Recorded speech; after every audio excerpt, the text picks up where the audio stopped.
हरे कृष्णा। सभी वैष्णव भक्तों के चरणों में दंडवत प्रणाम। माया की मार, शास्त्रों से उदाहरण।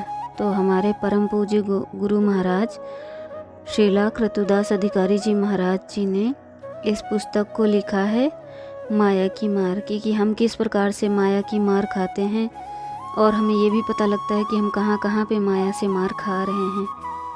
तो हमने पीछे सुना कि स्वर्ग के राजा जो इंद्र हैं उनका किस तरीके से पतन होता है, माया मार मारती है तो उनको सुअर की योनि में जन्म मिलता है।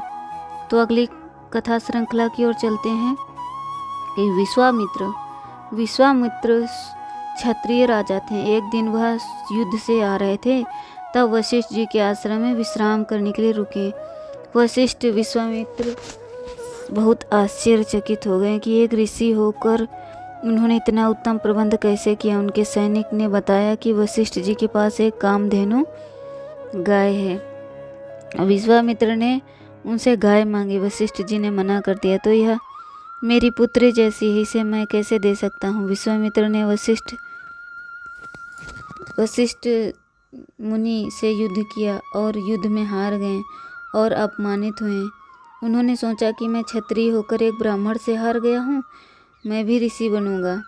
तत्पश्चात उन्होंने बहुत तपस्या की और क्षत्रिय से ब्राह्मण बने, फिर ऋषि बने और फिर महर्षि बन गए।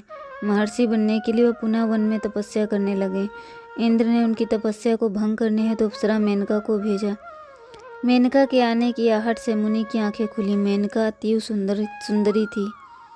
विश्वामित्र मुनि उनकी सुंदरता से आकर्षित हो गए। उन्होंने मेनका से विवाह कर लिया। यही माया की मार है जो विश्वामित्र मुनि के पास अप्सरा के रूप में आई थी। अप्सरा रूपी माया के प्रभाव से मुनि की तपस्या भंग हुई। उन्होंने संसार में प्रवेश करना उत्तम समझा, जिससे वह इंद्रियां सुख भोग कर पाएं। उन दोनों से एक सुंदर पुत्री शकुंतला का जन्म हुआ। शकुंतला के जन्म के बाद मेनका स्वर्गलोक चली गई। मेनका के जाने के बाद विश्वामित्र मुनि को समझ आया कि किस प्रकार वह माया के आक्रमण से बच नहीं पाए और अपने लक्ष्य से भटक गए। हरे कृष्णा।